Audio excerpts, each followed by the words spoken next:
Y voy a empezar a grabar también, en este momento estoy grabando, en caso después subo el video a YouTube y lo cuelgo ahí a la pestañita del blog en donde encuentran las actividades, para que sus compañeras que no pudieron estar hoy día también lo consulten, ¿ya? Así que grabamos y después lo subo y lo compartimos a través del blog por si saben de alguna compañera que no haya podido estar y quiera escuchar igual la conversación. Ciertamente después en el video no aparecen sus rostros ni nada, salvo que tengan alguna foto.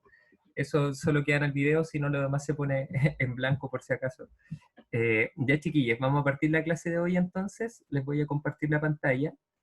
Eh, Chiquillos, tengo material diferente, les comentaba, no todas han alcanzado a escuchar que vamos a intentar ser sintéticos porque la verdad es que harta información es muy relevante, tiene un contenido mediático también importante y yo creo que a todos nos interesa saber qué es lo que pasó con Hitler, porque hemos visto tantas películas, tantos libros, ¿cierto? Es muy importante, así que hoy día vamos a estar hablando de este tipo de gobierno que llamamos los regímenes totalitarios y el próximo martes nos volvemos a juntar, esta vez excepcionalmente, para ver la Segunda Guerra Mundial con mucho más calma, a ver si es que podemos poner algunos videitos, aunque sean chiquititos, para contextualizar y que no sea tan fome y no nos perdamos todo lo que presencialmente habríamos conversado. Ya chiquillos, entonces, siendo las 3:15 empezamos, ya con 15 minutitos de retraso. Chiquillos, ¿qué me interesa? En primer lugar, hoy día lo que más me va a importar, más allá de que aprendan de memoria algo o que anoten características puntuales si alguien lo quiere hacer bacán, el PowerPoint también lo voy a subir, si es que subo el video, también subo el PowerPoint al blog o después lo pueden escribir con más calma. Me interesa sobre todo que comprendamos el concepto. Eso es lo que más me importa, que se puedan imaginar cómo era este tipo de régimen, para que ustedes piensen también hacia dónde fue capaz de llegar la humanidad en determinado momento, y porque ciertamente de la historia tenemos que aprender que este tipo de cosas que pasan, uno dice, uy, qué impresionantes las cosas que estaban pasando en ese momento, pero la verdad es que cada vez más en este mundo convulsionado que tenemos hoy día, pareciera que a veces no estamos tan lejos de vivir en algo parecido. Eh, ¿A qué nos referimos con regímenes totalitarios? Nos vamos a referir a una forma específica de gobierno que se genera en el contexto de después de la Segunda Guerra Mundial, en este concepto que las rutas de aprendizaje anteriores le hemos llamado el periodo de entreguerras, ¿no? Todo lo que viene entre la Primera Guerra Mundial y la Segunda Guerra Mundial, en el contexto de, acuérdense, los locos años 20, en Estados Unidos parecía que la gente estaba muy feliz, mucha bonanza económica después de la guerra, mucho consumo, ¿verdad? Pero todo esto se acabó, se cayó como un castillo de naipes, ¿verdad? Después de la crisis de 1929. Y hay nuevamente algunos países claves de Europa, como el caso de Alemania e Italia, por ejemplo, que van a adoptar este tipo de regímenes, se terminan completamente desplomando. Eso va a ser como el contexto que va a permitir surgir a líderes que se van a ofrecer a sí mismos como el gran salvador, ¿no? Como la esperanza para los países que estaban sufriendo tanto después de la crisis del 29, algunos un poquito antes, algunos un poquito después.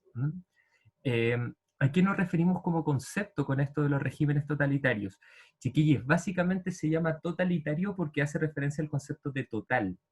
Este tipo de gobiernos, sus líderes y el partido político que ellos representaban tenían el control total de la sociedad. Y cuando me refiero por control total, no solamente control en un sentido político, de que el único partido político que ellos tenían, que era así, gobernaba todo, toda la alcaldía, la municipalidad, la fuerza militar dependían de este líder, sino que además tenían un control tal de la sociedad que incluso llegaban a controlar los aspectos mínimos, incluso los aspectos privados de las personas. Esa es la característica. El control de estos líderes era tan grande que se metían hasta en las casas, en la manera en que se criaban a los hijos, en la manera en que se hacía educación. Eso es un régimen totalitario. En general lo encontramos parecido al concepto de dictadura, ¿no? Evidentemente un régimen totalitario es parecido al concepto de dictadura, de hecho es parte de una dictadura, podríamos decir una dictadura totalitaria. El tema es que los regímenes totalitarios incluso están un peldaño superior de control, ¿no? Por ejemplo, Pinochet tenía rasgos parecidos acá en Chile, de dictadura, tenía rasgos muy parecidos quiero decir, de régimen totalitario, pero lo que distingue a la dictadura de Pinochet de un régimen totalitario es que quizás Pinochet nunca llegó a ese control absoluto. Durante la década de los 80 en Chile hubo protestas, había medios alternativos, aunque estuvieran prohibidos, igual circulaba información contraria. En los regímenes de Stalin, Hitler y Mussolini que vamos a ver hoy día, eso prácticamente no existía, ¿ya? Entonces era un control total de la sociedad. A eso nos referimos con un régimen totalitario. Acá quería partir, chiquillos, mostrándoles acá algunas imágenes. Evidentemente voy a avanzar en algunas diapositivas. Vamos a ver las características generales primero de este sistema de gobierno, y luego voy a sacar la pantalla un poquito para escucharla a ver si tienen dudas, y luego continuamos con una segunda parte de la clase. Esta persona que está acá, chiquillos, esta mujer me interesa mucho, es muy importante también para la teoría feminista, me interesa que la conozcan. Ella se llama Hannah Arendt, ¿sí? Y esta pensadora tiene una particularidad. Ella es una pensadora alemana, pero tiene origen judío. Ella proviene de una familia judía que nace en Alemania precisamente. Y ella, como investigadora, escribió un libro que lo puse acá, que se llama Eichmann en Jerusalén, e investiga a esta persona de apellido Eichmann, que trabajaba para el régimen nazi y terminó siendo uno de los asesinos más crueles en la Alemania de Adolf Hitler. Y resulta que Hannah Arendt descubre, investigando ella como periodista y filósofa a este personaje, se da cuenta de que en realidad él, antes de que apareciera Hitler, era una muy buena persona, era un ciudadano común y corriente.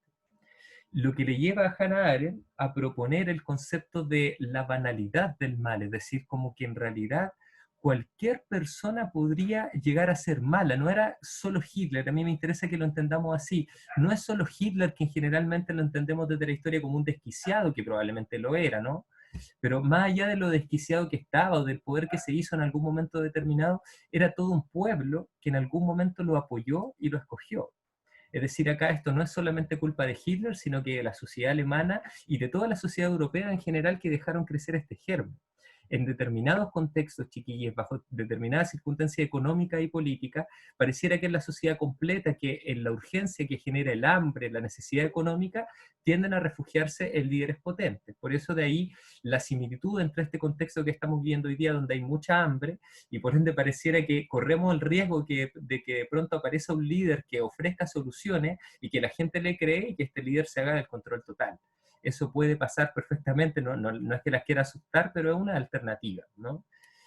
Dicho esto, chiquillos, vamos a ver las características generales de este sistema político que le denominamos el totalitarismo. ¿Cómo se genera? Esto estamos solamente resumiendo materia anterior. Resulta que la Primera Guerra Mundial en Europa, que hasta ahora era un continente muy importante, el continente más próspero, ya hemos dicho en reiteradas oportunidades, dejó muy mal económicamente a todos los países que participaron en la guerra, con la industria en el suelo, ¿verdad? Con todos los caminos destruidos, etcétera, etcétera, muy mal. Particularmente Alemania e Italia quedaron muy mal después de la Primera Guerra Mundial. Y cuando llega la crisis de 1929, luego de una pequeña recuperación económica, viene la crisis de nuevo, es que resulta que la desazón se expande por todo el mundo. Y se va a canalizar, por decirlo así, se va a reunir en un concepto en particular. Se desprestigia la democracia. ¿Mm? Resulta que cuando los políticos no son capaces de plantear soluciones y al contrario termina esto en una guerra, por ejemplo, termina en la crisis económica más grande de la historia probablemente. Y imagínense ustedes, por favor, en ese contexto lo que las personas decían: bueno, ¿y para qué sirve la democracia si terminamos todos muriéndonos de hambre bajo este sistema democrático? Y ahí empieza el problema fundamental que explica que aparezcan líderes como Hitler, Mussolini y Stalin, ¿no? Se desprestigia completamente la democracia, la gente ya no cree en los políticos tradicionales. Por eso es que yo les digo que hay una cierta similitud con lo que está pasando en Chile, pero en general en todos los países del mundo, en Estados Unidos con Trump, en Brasil con Bolsonaro, en Argentina con casi toda la clase política. Es un problema común, ¿no? Cuando se desprestigia la democracia, que tiene la característica de que, por ejemplo, los poderes del Estado están separados, no solamente el presidente tiene el poder, está el Parlamento, están los tribunales de justicia, eso es lo que nos distingue de una dictadura. Existen diferentes partidos políticos. Si yo soy de izquierda o de derecha, puedo expresar mi opinión y nadie me persigue por decir algo que al presidente no le gusta. Eso es el ideal de la democracia, ¿no? Porque se valora que hayan diferentes opiniones y diferentes maneras de hacer las cosas. Cuando hablamos de un régimen totalitario, no existe absolutamente nada de esto, ¿no? Pero esto que teníamos, separación de los poderes del Estado, existencia de diferentes partidos políticos, la democracia, había llevado a la crisis económica más grande. Entonces a la gente ya no le servía el sistema democrático. Y por ende van a empezar a asomar alternativas a esta manera de hacer política que tenían los países europeos a principios del siglo XX. Básicamente, por una parte, va a aparecer la izquierda comunista. Nosotros dijimos, durante la Primera Guerra Mundial se genera una revolución rusa. Básicamente, y acá ustedes recordarán en la clase anterior que nos juntamos que yo les dije que ahora en esta clase íbamos a profundizar un poquitito más en lo que fue la Revolución Rusa. En Rusia vamos a tener un país que se empieza a rebelar, tenían un sistema totalmente injusto que era dirigido por un zar. Un zar era una especie de rey omnipotente que había en Rusia y que definitivamente tenía a la gente muy cansada. Son muchos más factores que esto, es mucho más complejo, pero resumiendo, la gente se levanta, empieza a formar organizaciones de trabajadores y esas organizaciones de trabajadores les ponen los soviets. De ahí viene la palabra cuando hablamos de la Unión Soviética. Aparecen los soviets, que son este tipo de organizaciones de trabajadores, de campesinos, de exmilitares que se empiezan a unir y empiezan a decir necesitamos un sistema diferente. Hasta que en 1917, en plena Primera Guerra Mundial, se rebelan, se hacen del poder, echan al zar de Rusia, la familia tiene que salir arrancando de Rusia y ellos deciden formar un país comunista. A esa Rusia se le suman algunos otros países chiquititos, motivados por este experimento socialista, en donde el discurso comunista es, en la plata de los más ricos, repartírsela a los más pobres. Se supone que eso es en teoría. Entonces se suman otros países chiquititos, y luego de una guerra que tuvieron que hacer para defender su ideología, se forma la Unión de Repúblicas Socialistas Soviéticas en Rusia. Y se vuelve como una alternativa a la democracia tradicional. En la Unión Soviética el Partido Comunista tenía todo el control. Legalmente no permitían que existiera un partido diferente al Partido Comunista, y hasta el día de hoy es así en países como en China o en Cuba, ¿no? Entonces era un sistema político diferente, esa era una alternativa. Ciertamente, eso sí, a los países europeos que estaban acostumbrados al capitalismo, les van a parecer amenazante la promesa que hacía el comunismo. Efectivamente, la política, que estaba siempre administrada también por las personas más poderosas, no le venía bien el discurso comunista, entonces le empezaron a hacer toda una campaña sucia. Ahí empieza a aparecer por primera vez en la historia chiquilla los que dicen que los comunistas son como guagua y toda esta cuestión. Se empieza a hacer eco de eso, y como la democracia estaba desprestigiada y también el comunismo asustaba mucho a la gente de poder en ese tiempo, empiezan a aparecer otro tipo de posturas a la democracia, que son las posturas de tipo fascista, ¿no? Perdón, perdón. Entonces acá empiezan, cuando ya aparece el fascismo, estamos hablando de que son líderes que dicen que ellos no son democráticos, pero que tampoco son comunistas. Ni demócratas ni comunistas. Ellos van a tener un mecanismo propio, ¿no? Ya eso le llamamos fascismo y nazismo. Acá está, por ejemplo, los símbolos, ¿no?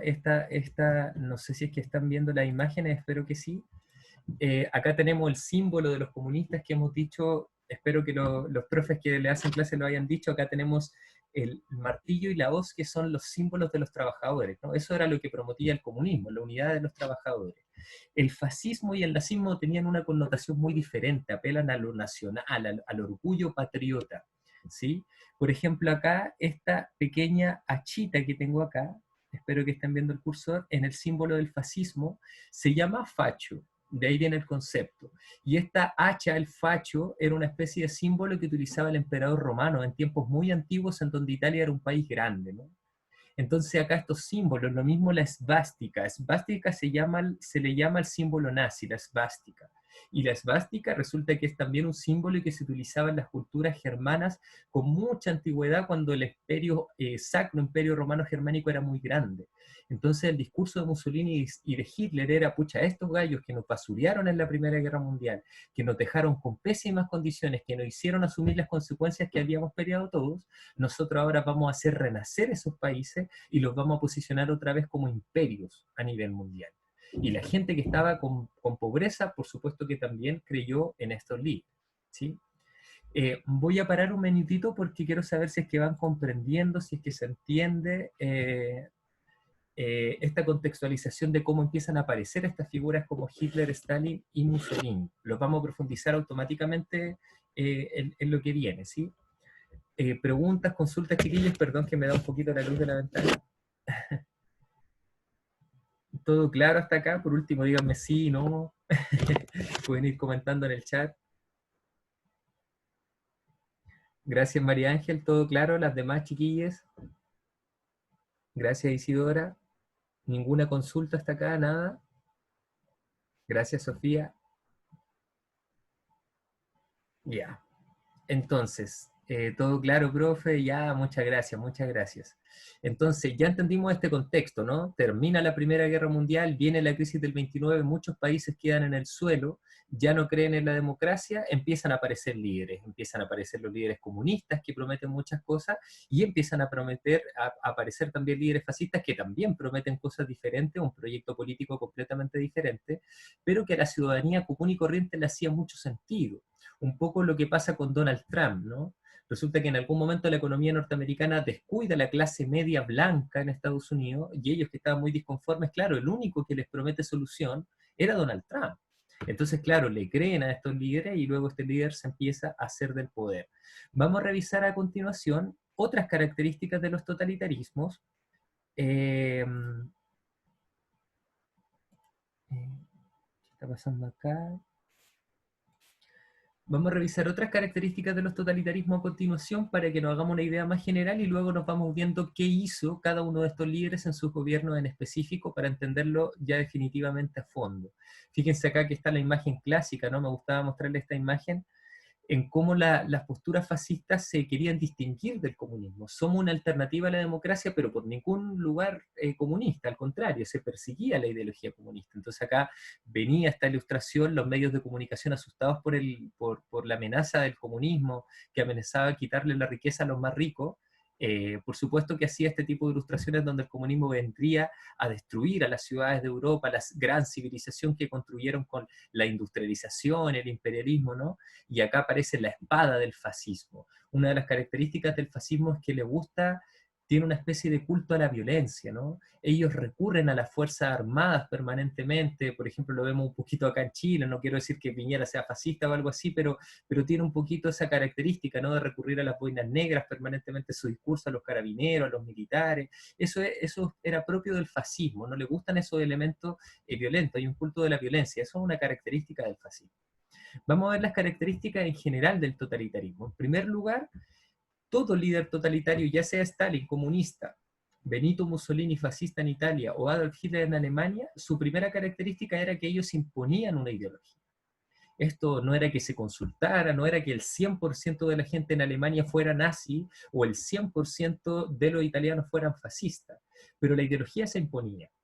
Por ende, todos tenían que serlo de mayor o menor manera, pero todos tenían que ser fascistas y por ende nadie podía decir lo contrario. Eso es lo brutal. Acá tenemos, por ejemplo, un gobierno de Piñera, pero no podríamos decir, por ejemplo, que Piñera es un gobierno totalitario, al contrario. Todos salen hablando todos los días en contra del gobierno, las redes sociales están llenos de discursos en contra de los políticos que tenemos de diferentes colores y en general no pasa nada, o por lo menos no es que estemos aterrados todos los días y a cada rato. En un sistema totalitario, por supuesto. Y el miedo, por acá dice en el texto, esta imposición era de carácter globalizador, pues se aplicaba a todos los aspectos de la existencia humana. Acá, chiquillos, por ejemplo, en una película, un niño, recuerdo en esta película que a lo mejor han visto, si no la han visto, se las recomiendo, de pronto les gusta, que se llama La ladrona de libros, ¿no? Y en algún momento un personaje, un niño, por intentar imitar a un atleta que era afrodescendiente en Alemania, ¿no? Este atleta se empieza a pintar la cara con barro para que se pueda parecer a este atleta que había ganado los Juegos Olímpicos en Alemania. Y el papá se asusta tanto que automáticamente lo baña y le dice, por favor, nunca más digas esto, ni en público, ni en familia, ni con vecinos, ni con nadie, porque aunque seas niño, entonces las consecuencias las voy a pagar yo. Es decir, hasta en la crianza más básica, el miedo a la figura, al líder, era tan grande que no se descuidaba ningún aspecto de la humanidad. Y por supuesto que algunos líderes como Mussolini en Italia gobernaron durante tanto tiempo, 20 años, que hubo generaciones enteras que se criaron bajo este sistema totalitario. Y como los medios de comunicación estaban controlados, como no se podían decir públicamente ninguna crítica, efectivamente habían generaciones completas que creían que Hitler o Stalin eran prácticamente dioses, ¿no? Esa es la característica de un totalitarismo. Pinochet en Chile, no sé, voy a poner otro ejemplo quizás más polémico aún, Maduro en Venezuela, tienen rasgos muy similares a los de una dictadura, pero de ahí a que toda la gente en Venezuela o toda la gente en Chile en ese tiempo pensara que Pinochet era algo así como un dios, distó, ¿no? Pero estos líderes totalitarios parecía que estaban cerca de conseguirlo, porque ese era el nivel de control que tenían en la sociedad, algo completamente contrario a la democracia. En segundo lugar, eran líderes carismáticos. ¿sí? Y por carisma me refiero a que eran líderes que sabían llamar la atención del pueblo, de conectar con sus sentires más profundos. Entonces parecía que estos líderes dirían cosas que para nosotros son incorrectas, pero que para un segmento de la población, generalmente menos educado, es un discurso que les hace sentido, pues, chiquillos. Fíjense acá, esta presencia, los líderes eran tan carismáticos, tenían tanta empatía con el pueblo los quería, chiquillos, eran muy queridos estos líderes. En algún momento se confundía incluso con un culto al líder, porque el líder parecía una especie de dios, ¿no? Al que se le rinde una especie de ritual de lealtad, ¿no? Eh, Fíjense acá en estas imágenes, a mí me parecen decidoras. Acá tenemos a Adolf Hitler con una bandera, ¿verdad?, del partido nazi, y Adolf Hitler arriando a todos los demás alemanes por el camino de la salvación. Y de fondo, en esta imagen que está de Hitler, no sé si lo pueden ver bien, un sol iluminando al pueblo alemán y el águila, que era el símbolo máximo también del el régimen nazi, el águila representando un poquito esto de que ellos están mirando desde el cielo y bajan rapazmente a castigar a quienes lo están haciendo mal.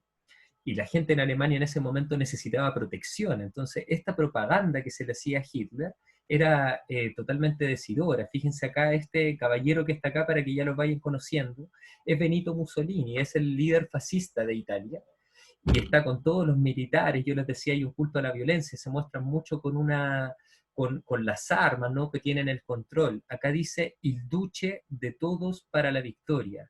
Vencerá Mussolini, venceremos. Il Duce le decían a Mussolini, y era un cargo que recordaba, il Duce era un cargo que existía en el Imperio Romano.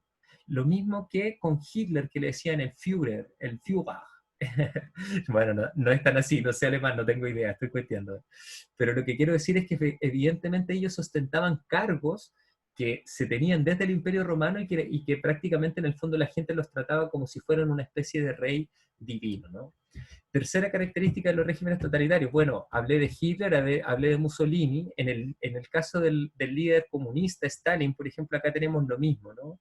Estas palabras que están acá en ruso, yo cuando busqué la información recuerdo que la página lo traducía y decía algo así como que Stalin era el patrón de los recién nacidos, de los niños, de los adolescentes. Entonces la gente en Rusia a este líder le hacía arreglos florales y le hacía toda la cuestión porque se pensaba que Stalin era como el protector de la infancia en la Unión Soviética. Entonces, estamos hablando de niveles de poder, de control completamente brutales. En todos estos regímenes, chiquillas, también existía un solo partido político. En el caso de la Unión Soviética, se los quieren ir anotando, pero en la guía que les tenemos en el blog hay un cuadro comparativo, que lo quisimos hacérselo más fácil de cada líder. Pero, por ejemplo, en la Unión Soviética, el único partido legal era el Partido Comunista. No podía existir ningún otro partido con una ideología diferente. En el caso de Italia, el único partido era el Partido Nacional Fascista, y en Alemania el Partido Nacional Socialista Alemán, que es el partido nazi, ¿sí? Esos son los tres partidos políticos que en cada uno de estos países se entendían como los únicos que tenían que moldear la sociedad. La cuarta característica, se subordinan las personas al Estado, ¿sí? Y acá quiero ser súper claro, chiquillas. ¿Cuál es la diferencia, por ejemplo, en este sentido con la democracia? Espero que me comprendan bien y por favor pónganme atención con esto. Cuando estamos en un sistema democrático, supuestamente las personas exigen algo. Las personas tienen tal propuesta, las personas tienen idea, votan por los candidatos que se supone que interpretan esta idea en el Congreso, y se supone que estos candidatos deberían expresar lo que dice la ciudadanía para hacer los cambios que la gente quiere en un gobierno democrático que se supone que es el gobierno del pueblo. ¿Mm? Eso en teoría, hay países que lo hacen mejor o peor, pero eso es lo que se supone que propone la democracia, por poner un ejemplo. Queriendo o no, pero no sé si vieron, por ejemplo, que la ministra de la Mujer renunció, no alcanzó a cumplir mucho más de un mes y renunció. Bueno, al parecer, las organizaciones, el pueblo, no la quería y tuvo que salir. Eso pasa en una democracia. En este tipo de países, chiquillas, donde habían regímenes totalitarios, era contrariamente opuesto a esto, ¿no?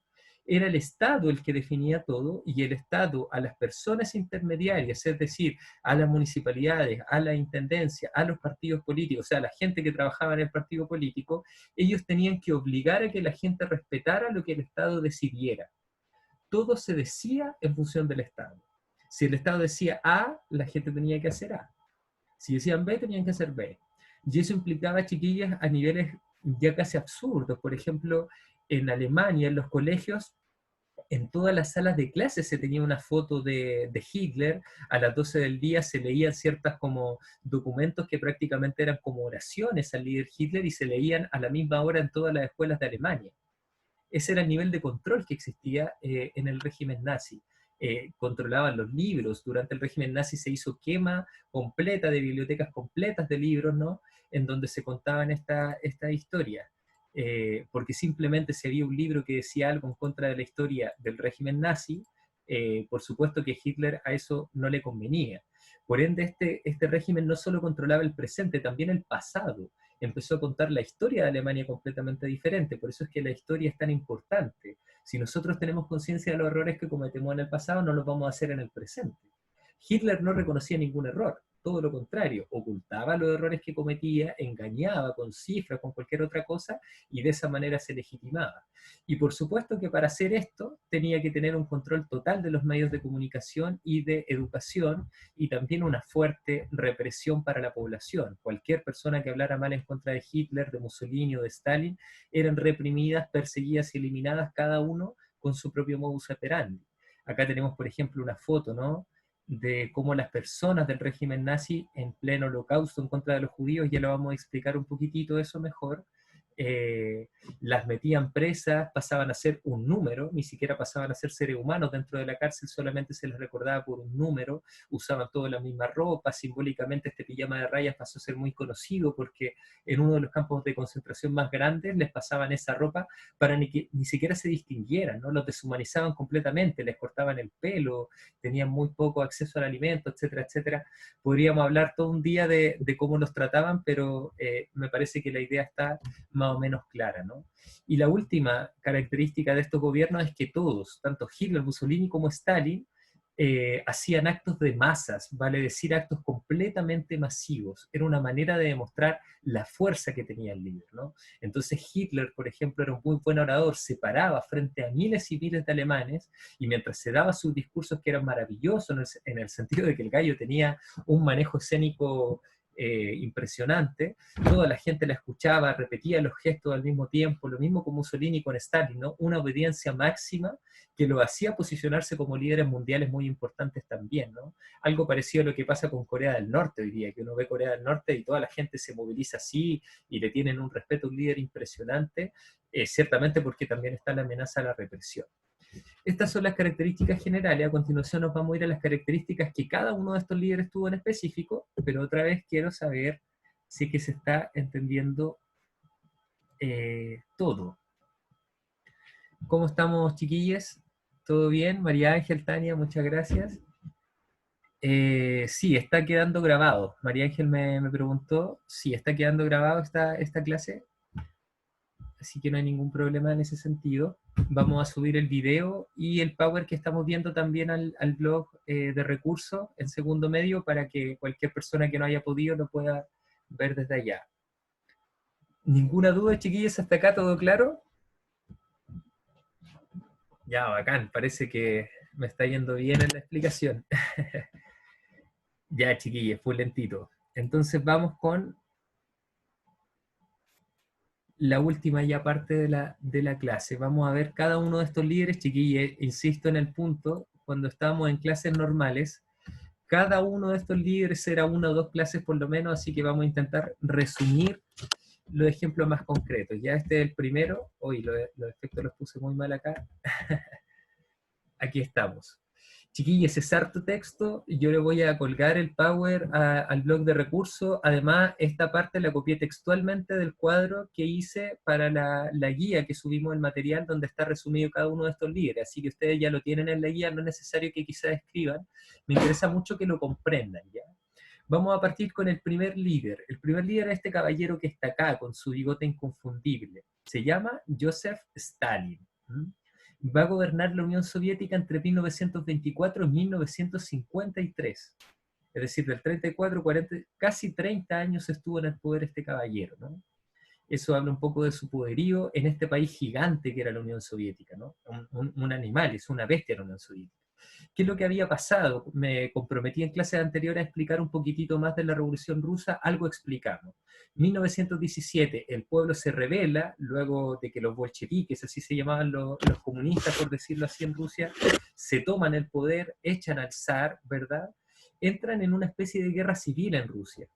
Los principales líderes de Rusia en ese tiempo era Lenin, no está acá la foto, pero es bueno que lo vayan conociendo, ¿no? Vladimir Lenin, que tenía una ideología comunista, era el gran padre, y de hecho hoy día se habla de marxismo-leninismo, porque Lenin aportó mucho a la teoría política de la izquierda, del comunismo y toda esta cuestión, entonces efectivamente era un personaje importante que prometía un gobierno más justo para la Unión Soviética, que dicho sea de paso, chiquillos, Rusia era un país muy grande, pero que hasta este momento estaba en la pobreza máxima, al igual que Alemania y al igual que Italia estaban en una pobreza, en una desigualdad, en un atraso económico muy brutal. Rusia era casi un país campesino gigante, pero que no tenía ningún peso al lado de los países europeos, de Estados Unidos, etcétera, etcétera. ¿Qué es lo que va a pasar entonces? Por supuesto que la gente que tenía poder y que era leal al zar se van a enfrascar en una disputa y se van a meter en una guerra que va a durar 4 años, ¿no? Una guerra civil en Rusia entre los comunistas que contaban con el apoyo del Ejército Rojo, ¿no? El pueblo que empezó a adoptar armas para defender la revolución comunista, y el Ejército Blanco, que eran los antiguos defensores del zar. Bueno, el Ejército Rojo gana la guerra, Lenin queda como líder, y Lenin había propuesto algunas ideas que eran muy buenas. Por ejemplo, Lenin decía, hablaba de un concepto que se llamaba centralismo democrático.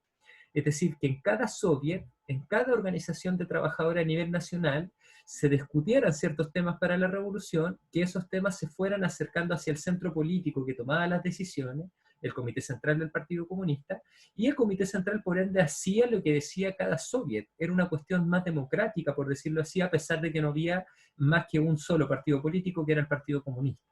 El problema es que Lenin se va a enfermar gravemente, va a pasar sus últimos meses solamente en su casa recluido y finalmente muere, y le va a dar paso a este caballero que es Stalin, ¿no?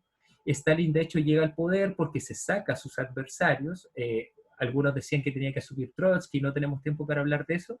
El punto es que Stalin se deshace de sus adversarios y se empieza a hacer un poder cada vez más grande dentro del Partido Comunista, a tal punto que definitivamente el centralismo democrático de Lenin se fue al tacho de la basura, por decirlo así, y él se hizo de todo el poder a tal punto de que va a gobernar 30 años con un control absoluto. ¿Cuál es la importancia de Stalin para este contexto? En primer lugar, bueno, él era de una ideología comunista. Entonces, en una ideología comunista, a diferencia de un capitalismo en donde los empresarios marcan la pauta económica, en donde se hace lo que pueden los empresarios, una buena política dentro del capitalismo es hacer que a los empresarios les vaya bien, que haya crecimiento económico. Stalin planteaba lo contrario, le va a quitar la propiedad a la mayor cantidad de empresas en la Unión Soviética y las va a volver empresas del Estado, empresas estatales, donde toda la riqueza se va para el Estado y supuestamente con eso se beneficia a la mayor parte de la población después con educación, con salud, etcétera, ¿no? A eso le llamamos, chiquillas, planificación económica centralizada. Es la economía comunista, como es en Cuba hoy día, en parte como es en China, aunque China más bien hoy día tiene una mezcla entre capitalismo y comunismo, pero algo así, ¿no? El problema, o sea, no sé si el problema, pero a Stalin con esta economía comunista le fue muy bien, le fue absolutamente bien. Empezó a definir metas estratégicas muy ambiciosas. En 3 años todas las empresas del Estado me tienen que producir 100 toneladas de no sé qué. En 3 años más me tienen que producir 10.000 toneladas. En 3 años más 50.000 toneladas. Resulta que empezó a crecer como espuma la economía soviética que hasta ese momento estaba estancada, y cuando fue la crisis del 29, Stalin empieza a gobernar en 1924, viene la crisis del 29, todos los países capitalistas quedan en las ruinas y Stalin sale fortalecido. Él no salió afectado por la crisis, todo lo contrario, siguió creciendo, a tal punto que después, cuando se acabe la Segunda Guerra Mundial, Rusia le va a empezar a disputar el liderazgo mundial a Estados Unidos. Por eso es que yo les decía, chiquillos, estos líderes son importantes, pero no explican todo el problema. Acá tenemos el problema real de la sociedad soviética de que en ese país había pobreza máxima, Y al existir Stalin le ofrece una solución y efectivamente mejoró la economía. Lo mismo va a hacer Hitler. Por eso es que la gente quería tanto también a estos liderazgos. El problema, eso sí, es que en la práctica, además de mejorar la economía, formó una dictadura totalitaria de pleno, ¿no? El Partido Comunista va a decidir todo lo que haga la gente, se va a transformar en el gran vigilante, por decirlo así, de todos los aspectos de la sociedad, desde la prensa hasta la creación artística. Habían poetas comunistas de la Unión Soviética que eran muy buenos, poetas de izquierda, por decirlo así, y que aún así tuvieron que salir arrancando porque Stalin no aceptaba ningún tipo de crítica a cómo él conducía la política. Habían aparatos especializados para matar. Stalin habilitó esto, que aprovecho de decirlo, aparece específicamente en una pregunta de la guía, que dice, Stalin habilitó los gulags, que eran campos de trabajo forzado, que acabó con millones y millones de vidas. Hitler no fue el único que hizo campos de concentración, Stalin también, y eso en la Unión Soviética que se llamaban los gulags. Como dato solamente para mostrar lo represor que supuestamente fue, o sea, que fue este gobierno comunista, un gobierno comunista que ofrecía al pueblo la salvación de sus problemas, pero que terminó matando mucha más gente que Hitler. Y más o menos el 85% de la población que mató Stalin eran pobres, ¿no? Entonces, la promesa que ofrecía el comunismo se terminó transformando en una prisión salvaje, en donde la gente sufrió mucho durante tiempos de Stalin, a pesar de que, sobre todo en un principio, mostró una economía demasiado sólida. Acá les traigo también algunas fotos para que se puedan hacer una idea de cómo se hacían estas manipulaciones, chiquillas. Por ejemplo, acá tenemos esta primera, ¿no? Acá está, en esta foto, fíjense acá, me gustaría, no sé si es que la pueden ver entera, ¿no? Acá está, por ejemplo, este líder era Lenin, era el líder que estaba antes de Stalin. Y acá Lenin está con un personaje que es muy importante, fíjense el que está acá, León Trotsky. Se suponía, como él era el mejor amigo de Lenin, que Lenin, una vez que muriera, en vez de asumir Stalin, iba a asumir Trotsky. Stalin se tenía una disputa interna con Trotsky tan brutal que Trotsky tuvo que salir arrancando de la Unión Soviética y Stalin lo mandó a perseguir a México y lo mató. Y como Stalin era una piedra en el zapato, reconocer que él había matado al mejor amigo de Lenin, que era el héroe de la Revolución Rusa, resulta que empezó a modificar la historia y ahí, como ustedes pueden ver, por ejemplo, en esta foto de acá arriba, acá aparece Trotsky, acá definitivamente lo saca para contar una historia completamente diferente a la que quería para intentar convencer a la gente de sus objetivos, ¿no? Acá lo mismo, acá está Lenin, ahí está Trotsky, ahí está Lenin y acá ya no está Trotsky. Entonces, con toda la tecnología que tenían de la época, el Photoshop de la época, Canva de la época, estos gallos a ese nivel, Stalin, el gobernante comunista que prometía la liberación del pueblo, terminó manipulando a la gente, ¿no? Lo mismo acá, literalmente si un objeto, una persona, en este caso como este soldado, no le servía para él tener una foto que lo dejara como un líder muy bacán, simplemente modificaba la información. Y acá, como les decía, mucho culto a la personalidad. Fíjense en este poema, oh gran Stalin, oh jefe de los pueblos, tú que haces nacer al hombre. O sea, Stalin era como que, tú que fecundas la tierra, Stalin era como abono, ¿no? Tú que rejuveneces los siglos, tú que haces florecer las primaveras. Estamos hablando de gente que realmente lo trataba este gallo como Dios y por supuesto que a estos líderes les convenía. Pero también ciertamente, como pongo acá, mataron a mucha gente en los gulags, en los campos de concentración. Stalin solamente en Ucrania mató prácticamente a 4 millones de personas de hambre, en base a que no querían respetar las políticas económicas que el Estado soviético estaba implementando, ¿no? A pesar de eso, como les digo, hasta el día de hoy hay una especie de nostalgia en la Unión Soviética con estos tiempos porque eh, efectivamente la gente tuvo cosas que antes de la revolución no tenía, pero había un control total de la población. Nos vamos al segundo, voy a hablar de Mussolini y vamos a dejar para el final Stalin, voy a ver si es que hay preguntas entre medio, ¿ya? Vamos a estar con Mussolini, fíjense acá, contexto de ascenso al poder, él también empezó antes de la crisis del 29 incluso, Mussolini goberna entre el 22 y el 45, también estuvo algo así como 23 años en el poder, mucho tiempo, más que Pinochet, por ejemplo. ¿Qué es lo que había pasado en Italia? Italia estaba con una economía arruinada después de la Primera Guerra Mundial, sin la ganancia que los italianos esperaban recoger de todo el esfuerzo que hicieron en la guerra, muchos muertos, una economía destruida, etcétera, etcétera. Entonces esto va a alimentar la idea de que Italia necesita una venganza en contra de estos países que en el fondo lo traicionaron por no darle las ganancias que ellos esperaban. Y Mussolini funda en este contexto algo que se van a llamar los fasci di combattimento, podríamos decir que van a ser los primeros fascistas de la historia, ¿no? Se conocen como los camisas negras. ¿Cuál va a ser la característica de estos camisas negras? Que eran tropas armadas no gubernamentales. Esto es brutal. Lo que quiero decir es que Mussolini fundó un grupo, por decirlo así, su propio partido político, ¿sí? Y esto parte como ciertos grupos que van a ciertas marchas. Este grupo, todos estos gallos tenían camisas negras, como imponiéndose, ¿no? Y además llegaban con armas, pero ellos no eran del ejército de Italia, pero ellos tenían muchas armas. Se empezaron a multiplicar hasta que después estaban en casi todas las marchas, y la policía cuando quería reprimir la marcha de los comunistas, de los trabajadores, etcétera, etcétera, los quería reprimir, el partido fascista se negaba porque ellos tenían las armas. Ellos también estaban alegando en contra de la democracia. Resulta que después tuvieron tanto poder que al final van a ser los camisas negras, las fascisti combatimientos, los que van a controlar todo el orden que necesita la población y ya no la policía. En la práctica, ellos tenían el poder con la SAD. Van a fundar el Partido Nacional Fascista.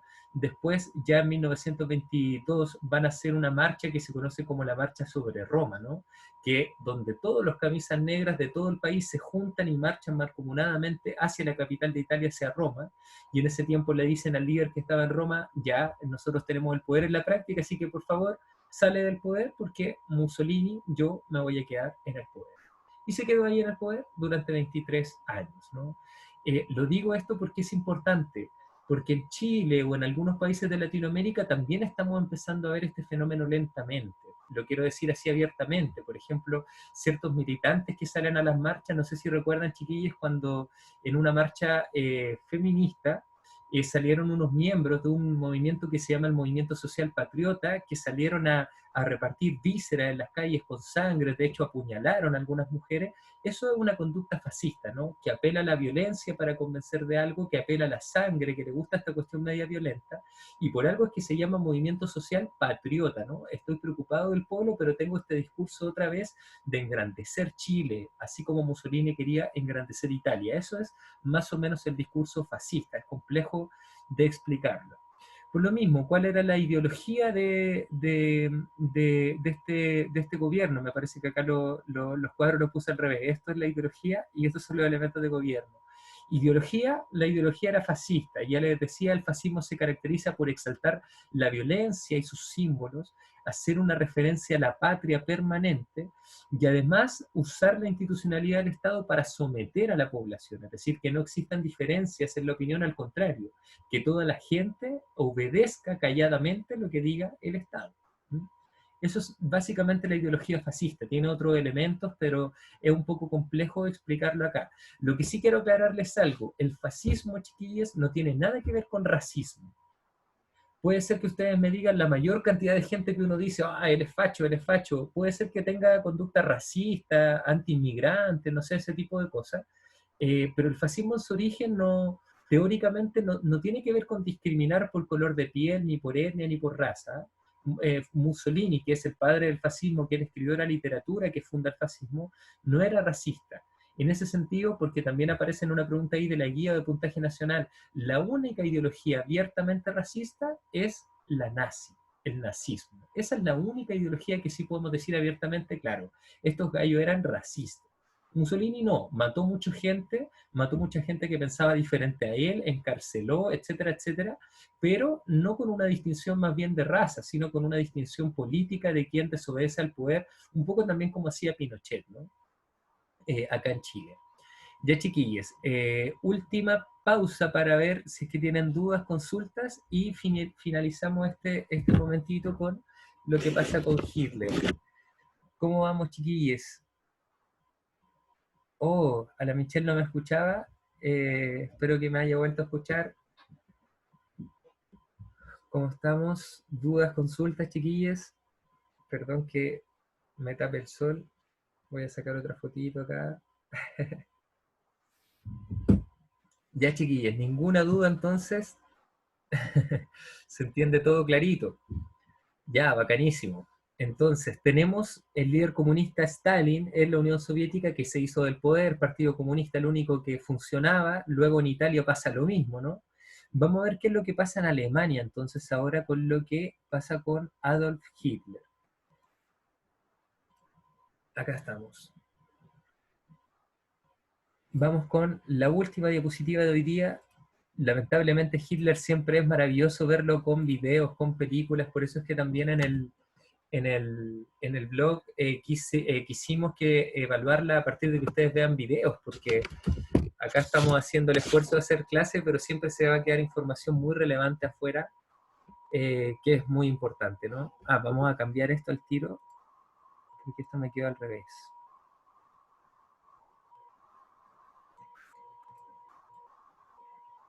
Esta es la ideología. Chut.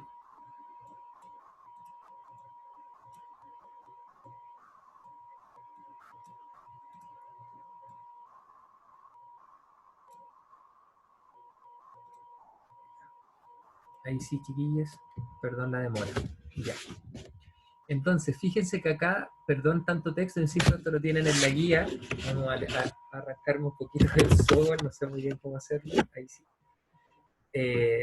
Fíjense, chiquillas, acá tenemos contexto de ascenso al poder. Volvemos a un concepto que hemos dicho ya muchas veces desde primero medio. Cuando se acaba la Primera Guerra Mundial, se firma en la ciudad de Versalles, en Francia, todos los líderes del mundo se ponen de acuerdo y dicen, ya, pues, tenemos que acabar la guerra, eso implica definir quiénes son los culpables de la guerra y quiénes fueron las víctimas, quiénes fueron los que ganaron y quiénes fueron los que perdieron.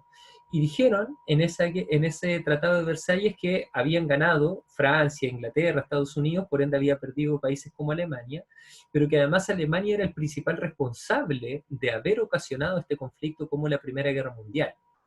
Uno podrá haber dicho, chuta, la gente Barça, porque en realidad se estaban todos peleando contra todos, estaban todos dispuestos de recursos, todos estuvieron dispuestos a sacrificar a su población para meterse en una guerra, pero resulta que estos líderes, por eso les digo yo que no es solo culpa de Hitler, son problemas mucho más profundos de la sociedad, resulta que estos gallos barsamente, podríamos decir, le echan la culpa de todo lo que ocurrió a Alemania.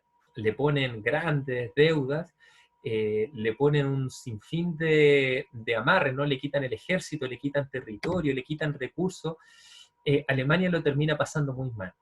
Y cuando viene la crisis de 1929, chiquillas, peor, mucho peor. La inflación, cuando hablamos de economía decimos inflación cuando estamos hablando de que los precios están subiendo tanto que en algún momento la plata misma no tiene sentido. En tiempos en los años después del Tratado de Versalles, después de la crisis del 29, la gente, para que se hagan una idea, chiquillas, cuando iba a comprar en Alemania, les pagaban el sueldo a la gente y les pagaban como sueldo un saco gigante, lleno de billetes. Eso era el sueldo en Alemania. Un saco gigante de billetes. ¿Y qué es lo que hacía la gente con ese saco? Lo llevaba y iba a comprar al negocio, decía, deme 2 kilos de pan, 1 kilo de azúcar, 1 litro de aceite, y eso sería. En eso se fue el saco de billetes y ya no les quedaba a la gente más plata para subsistir. Por eso es que la gente estaba tan mal que después de la crisis de 1929 hasta ahora el partido de Hitler ya existía. Hitler ya existía, de hecho había estado preso, había escrito un libro, toda la cuestión. ¿Y qué es lo que hace? Que cuando viene la crisis y se genera esta pobreza, el liderazgo de Hitler se empieza a ser mucho más importante. La gente dice, chuta, Hitler llevaba hace años diciendo que estos gallos democráticos no iban a dejar en la ruina económica. Muchos de estos gallos democráticos tenían familiares judíos también, entonces por eso es que Hitler le echaba la culpa a los judíos. Ustedes tienen que comprender, chiquillas, que acá hay razones históricas muy profundas del odio de Hitler también a los judíos. No es que yo lo vaya a justificar, ¿no? Pero los judíos eran una de las pocas etnias en el mundo que en ese contexto no tenía un territorio, entonces andaban dando vueltas por todo el mundo. Y para poder subsistir, acá en Chile los judíos también son muy importantes, ya vamos a hablar un poquito de eso. Para poder subsistir los judíos se empezaron a dedicar a los negocios, se empezaron a transformar en empresarios.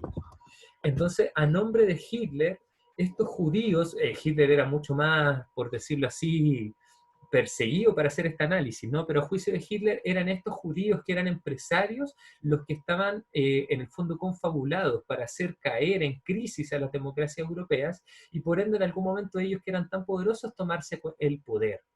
De ahí viene un poquito la paranoia que pasa a ser étnica de Hitler en contra de los judíos, pero no solo de los judíos, sino que también en contra de cualquier persona que pensara diferente. Lo concreto es que Hitler le echaba la culpa a esta gente de lo mal que estaba Alemania y él ofrecía una solución apelando a la tradición alemana y apelando sobre todo a que cuando la raza aria estaba en el poder, y no los judíos, no los empresarios, no la mezcla de nacionalidades, sino que el alemán supuestamente clásico, original de Hitler, la raza aria, la raza blanca, cuando ellos estaban en el poder, Alemania era una nación poderosa. Por eso es que Hitler va a decir, va a apelar a la raza aria y la gente va a decir, bueno, si en algún momento fuimos poderosos por esta raza, ahora vamos a tener que confiar en esto, ¿no? Hitler, también Profe, vale la pena destacar, los chiquillos, Hitler fue el único de estos líderes porque Stalin se toma el poder a la fuerza porque gana dentro del Partido Comunista. Mussolini prácticamente se tomó el poder a la fuerza porque ya lo había hecho a partir de las camisas negras. Hitler va a ganar las elecciones, va a ser escogido canciller en 1933. La crisis económica va a hacer que la economía decaiga y automáticamente eso en términos electorales va a hacer que empiecen a aparecer partidos que antes no tenían ninguna credibilidad, pero ahora sí la van a tener. Y Hitler llega al poder, se deshace de sus rivales. En Alemania la gente seguía protestando un poco como en Chile, en base al hambre, y se mandan, podemos decirlo así, como vandálicamente empiezan a quemar lugares, también como está pasando en Estados Unidos, queman el parlamento alemán, chiquillos. Y cuando queman el parlamento alemán, ahí Hitler no le queda otra que decir, chuta, ya, acá está la embarrada, entonces toma como excusa hasta quema el parlamento y dice, ahora necesito tener el control total de la sociedad, porque si no la gente me va a quemar todo. Y saca a los militares a la calle, podríamos decir, saca a los carabineros propios del nazismo, que eran las SS, la saca a la calle y toma el control absoluto y de ahí no para más hasta generar la Segunda Guerra Mundial. ¿En qué consistía la ideología de Hitler? Que está compilada en un libro, si es que a alguien le interesa, chiquillos, buscarlo después, está, además que lo van a encontrar en internet, se llama Mi Lucha, My Kampf en alemán. Y este libro que se llama Mi Lucha explica toda la ideología del régimen nazi. En primer lugar, creía en un profundo nacionalismo alemán. Hitler decía que los alemanes eran una raza superior a otras naciones y como eran superiores, necesitaban administrar mayor cantidad de territorio. Si Europa quiere ser próspera, entonces tiene que estar manejada por los mejores líderes, y los mejores líderes son los de la raza aria. Entonces, bajo ese discurso, Hitler va a tener esto que lo vamos a poner acá, igual que Mussolini, que ellos se expandieran territorialmente. Hitler, desde el primer momento, desde que escribió este libro, dice, no, Alemania necesita más territorio y por ende Alemania se va a expandir a la fuerza militarmente y va a conquistar otros países. Italia dice lo mismo, y en paralelo hay otro líder, otro emperador muy poderoso, pero que en general, como vemos más historia de Europa, no lo consideramos, pero lo mismo estaba pasando en Japón. Japón también quería expandir su territorio. Por eso es que ellos, como se sentían superiores y necesitaban más territorio, naturalmente de la alianza de estos líderes, después se va a venir la Segunda Guerra Mundial, porque los otros países van a querer defender sus territorios, ¿no? Ya le había contado también la diferencia del fascismo o del comunismo, que tiene una cuestión más de clase social, de los pobres contra los ricos, el fascismo de Italia contra el resto de los países, pero una cuestión muy nacionalista. Hitler abiertamente, y la ideología nazi era racista. Aquí había una raza superior que era la raza blanca, porque lo que se aspiraba era generar una sociedad prácticamente perfecta, chiquillos. Por eso es que no solamente el régimen nazi mató judíos, también mató a un montón de otras nacionalidades, minorías étnicas, minorías religiosas, eslavos, por ejemplo, polacos, eslovenos, etcétera, etcétera, que estaban en Alemania y que también eran etnias minoritarias. Va a matar a afrodescendientes también, a personas negras, va a matar a minorías sexuales, va a matar incluso a personas con discapacidad mental. Perdona el ejemplo tan concreto, pero por ejemplo, un niño con síndrome de Down dentro del régimen nazi, o sea, ellos quieren generar el nuevo ser humano. Un niño con síndrome de Down no cabe y simplemente cuando eran pequeños los mataban. ¿Mm? Entonces, a ese nivel de control llegaba este régimen de Adolf Hitler. Y finalmente, los elementos del gobierno. Bueno, recordar, a Hitler le decían el Führer, que significaba algo así como el conductor en Alemania. El partido nazi controlaba todo. Sistemáticamente se utilizó una política de terror y además una política de limpieza étnica. Implicó la muerte de judíos, gitanos, eslavos, etcétera, etcétera. En el caso de los judíos es el más brutal, como les decía, porque en Alemania había muchos judíos que tenían mucha importancia económica. Hitler prácticamente les declaró la guerra. Entonces, para que ustedes se lo imaginen, yo sé que lo han visto harto en las películas, pero para que lo comprendamos históricamente, al principio Hitler dice, hay que aislar a estos judíos. Entonces, ¿qué es lo que va a empezar a hacer? Va a empezar a dejarlos a todos vivir en lugares similares, se les va a empezar a llamar a los primeros guetos en la historia, ¿no? Todos los judíos viviendo en los mismos barrios, luego se les va a prohibir a los judíos trabajar en otro oficio, entonces van a empezar a trabajar en lo mismo, siempre en peluquería, en panaderías, pero no en lugares demasiado rentables tampoco, entonces se van a condenar un poquitito a la pobreza. Después les van a impedir que los judíos se casen con cualquier persona alemana para que su raza no se siga expandiendo, y ya cuando estaban en tiempos de la guerra, de la Segunda Guerra Mundial, ya la situación era tan complicada y no se podían hacer cargo de los judíos que después abiertamente ya empezaron a tomar presos para meterlos en los campos de trabajo forzado. Cuando ya en la guerra ya ni siquiera los podían ocupar porque era mucha gente de la que se tenían que preocupar, literalmente el régimen de Hitler los terminó asesinando, fusilando cruelmente y matando en el peor de los casos en cámaras de gases, con experimentos científicos de, pucha, órdenes que ustedes, pucha, podríamos estar hablando todo el rato, más encima yo este verano fui a Europa, entonces estuve en un campo de concentración, la cantidad de experimentos que hacen era brutal, ¿no? Así que eso explica un poquito el contexto de Hitler.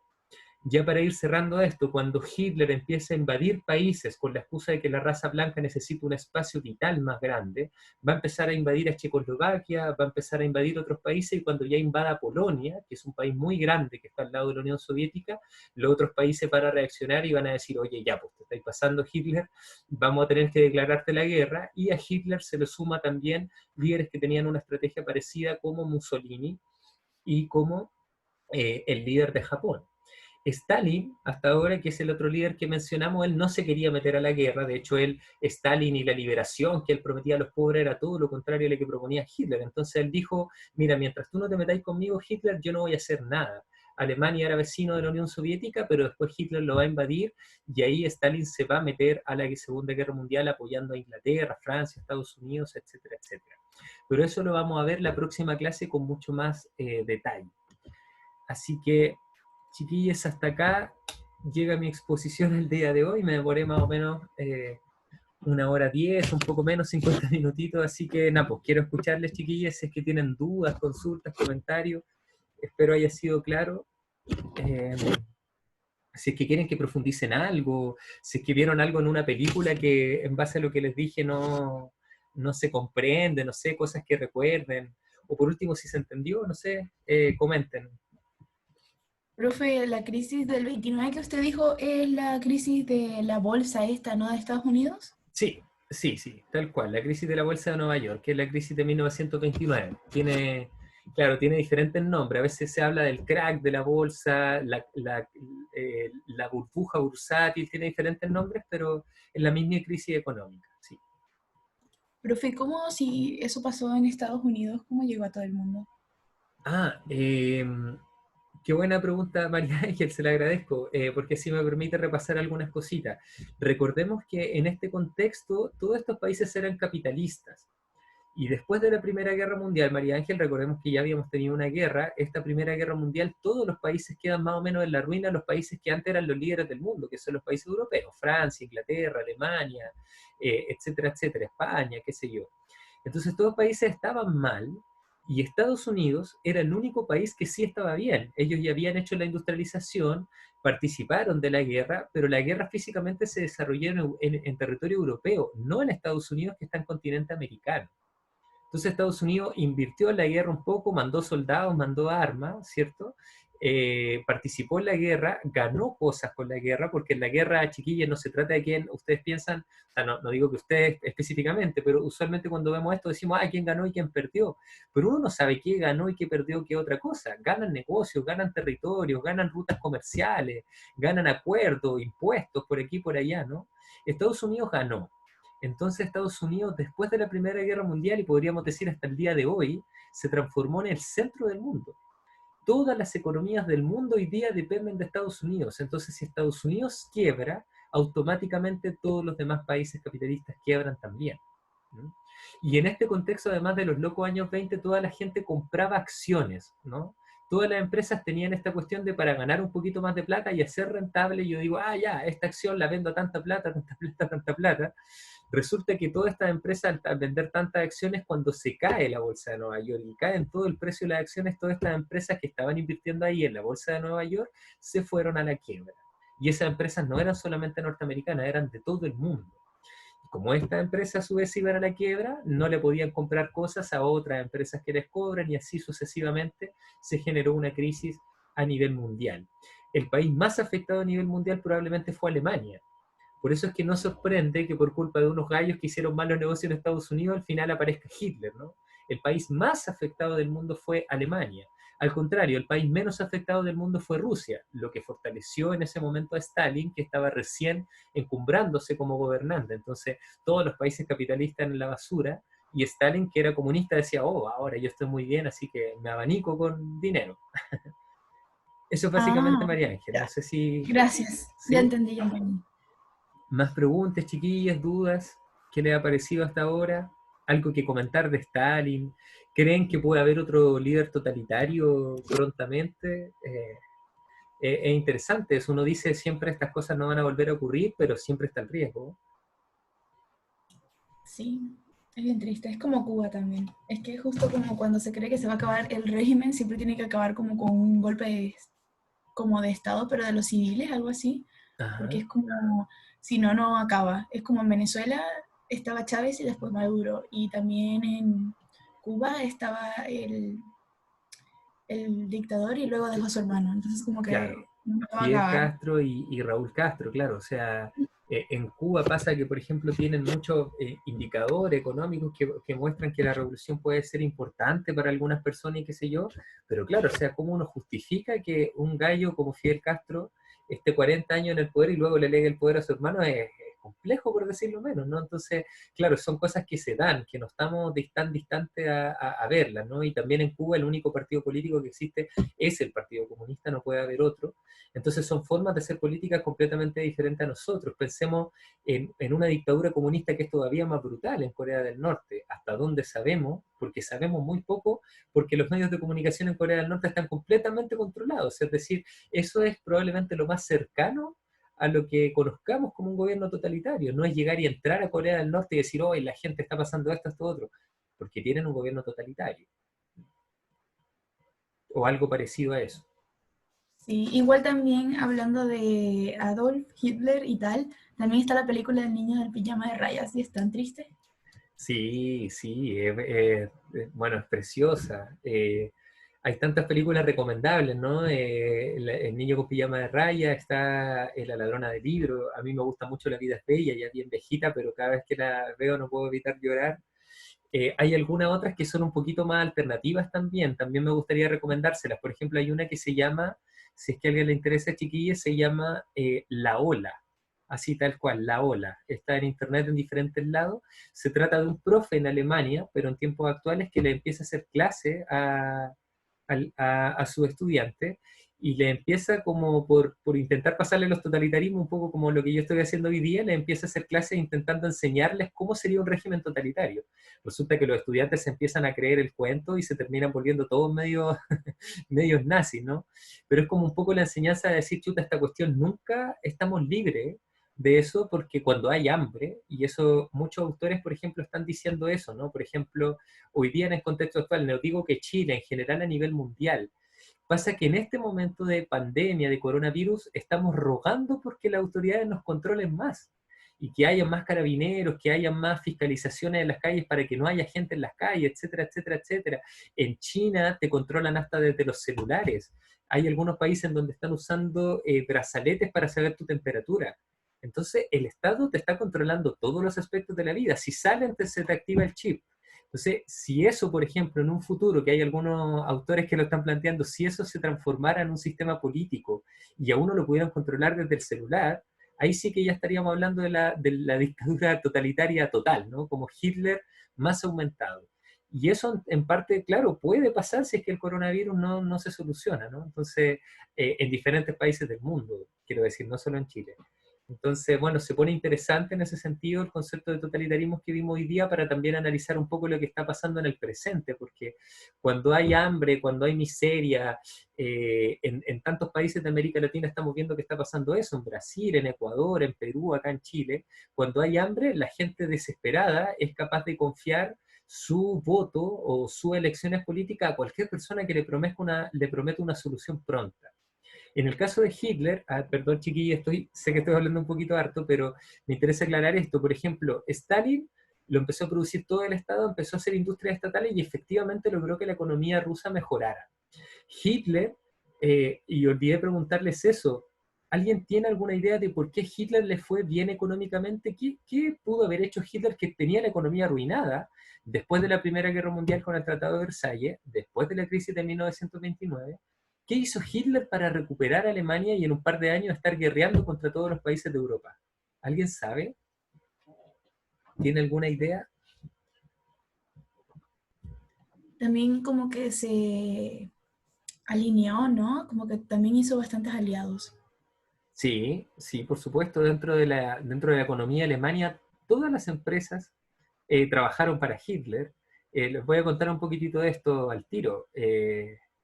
Pero nadie tiene una duda, o sea, como más claridad de en qué pudo haber invertido Hitler, qué es lo que se vende sí o sí. Como decir, si yo me dedico a esto, sí o sí lo vendo. No hay error alguno. ¿A nadie se le ocurre? No sé, oro, petróleo, no sé. No, no es ni oro ni petróleo, pero es interesante, ¿eh? Podría ser petróleo, pero Alemania no tenía petróleo. Podría haber sido oro, pero no tenía oro Alemania. Aquí la Javiera Pérez lo dice, armas. Efectivamente, armas. Todos los países del mundo compran armas. Hasta el país más pacífico del mundo tiene su ejército, necesita tener armas. Y Hitler, además, veníamos después de la Primera Guerra Mundial, pero quedaron tantas cosas sin solución, tantas crisis económicas, tantos países que se vieron perjudicados, que Hitler sabía que vender armas iba a ser negocio redondo. Entonces la Javi aquí le está chuntando perfecto y se pone a vender armas. Alemania incluso tenía prohibido tener un ejército. ¿Por qué iba a estar haciendo armas? No, Hitler dijo, es un buen negocio, vamos a hacer armas. Y todos estos países que después estaban en contra de Hitler y todos los países que después le guerrean a Hitler, resulta que estos países todos le compraron armas a Hitler, pues ellos alimentaron al monstruo. Ellos alimentaron al monstruo porque le daban plata en la medida en que le compraban armas. Entonces, vendiendo armas, Hitler creó industrias armamentísticas en los campos de concentración, judíos, pero cualquier persona que estuviera presa en Alemania la mandaban a trabajar forzosamente a construir armas de diferentes nacionalidades, de diferentes etnias. Entonces, en poco tiempo Hitler vendió tantas armas, que tenía tanta plata, y además tenía la mejor tecnología del mundo para hacer armas. Entonces, después de la Segunda Guerra Mundial, era el ejército más poderoso del mundo. Ya lo vamos a ver en la otra clase, pero Hitler prácticamente en algún momento dentro de la guerra dominó completamente Europa. Desde Francia hasta Rusia, desde Dinamarca hasta Italia, de norte a sur, de este a oeste, era nazi. Esa era la inteligencia que tenía Hitler. Entonces, claro, la gente, uno podría decir, pucha, esta gente ingenua, ¿cómo votó por un líder como Hitler? Si todos sabemos que es un gallo malo, que da susto, ¿no? Chuta, ¿y cómo la gente votó? Bueno, si la gente estaba muerta de hambre y empieza a gobernar Hitler, empieza a vender armas, en 5 años más, la gente empieza a sentirse con más plata, ve que está todo funcionando bien, ve que hay más tecnología, y después están en plena guerra, y los primeros años de la guerra Hitler le ganó a todos los países. Entonces la gente decía, chuta, este gallo en verdad es algo así como Dios, ¿no? Pero claro, porque el gallo satisfizo, ese es el verbo adecuado, satisfizo a la gente en el momento oportuno, ¿no? Vamos a ver, por ejemplo, en el contexto chileno, con tanta revuelta social, con tanta crisis sanitaria, vamos a ver qué líderes van a poder solucionar eso. ¿Qué va a pasar en Ecuador, en Perú, en México, en Brasil, en Estados Unidos también, ¿no? ¿Qué líderes van a ser capaces de decir, pucha, en este contexto de crisis económica y crisis sanitaria, yo ofrezco la solución? Y ojalá que ese líder no sea un líder totalitario, ojalá que sean democráticos y que todo esté bien, pero siempre está la posibilidad de que otro gallo se haga del poder, ¿no? Es el contexto casi que ideal para eso. Igual como que nadie está realmente conforme con lo que hizo Piñera intentando controlar la crisis sanitaria, así que lo más probable es que hayan también más como, o sea, movilizaciones y tal. Claro, efectivamente, estoy muy de acuerdo, María Ángel, como probablemente no a nadie le queda tan claro qué tan efectivo está haciendo el gobierno, claro, probablemente se vienen movilizaciones. El tema es hacia dónde nos va a llevar eso. ¿Nos puede llevar hacia un movimiento más de izquierda? ¿Nos puede llevar hacia un movimiento más de derecha? Es completamente incierto, así que todo es importante de analizar. Así que nada, pues, ojalá que esto le haya servido para también pensar un poquito el presente, y ojalá que le haya quedado claro todo lo que estaba en el blog, ¿ya? Entonces, chiquillos, la próxima semana a las 3 de la tarde nos volvemos a juntar de nuevo para que veamos ya con más calma la Segunda Guerra Mundial, porque es un poco más difícil hablar de etapas de guerra, de armas, es súper difícil si no estamos juntos, porque a veces la guía no queda tan claro. Así que tengo un Power en donde podemos ir viendo cómo avanzaban las tropas y toda la cuestión, así que para que sea un poco más didáctico la otra semana y no lo hagamos tan apurado, ¿ya? Eso pues chiquillos, que estén bien, un gusto que se hayan conectado. Cualquier cosita, bueno, nos escriben al correo nomás, voy a estar subiendo el videíto al blog, cualquier cosa y el Power también, ¿ya? Eso pues chiquillas, que estén bien, un abrazo grande, chao, chao, nos vemos, chao, chao,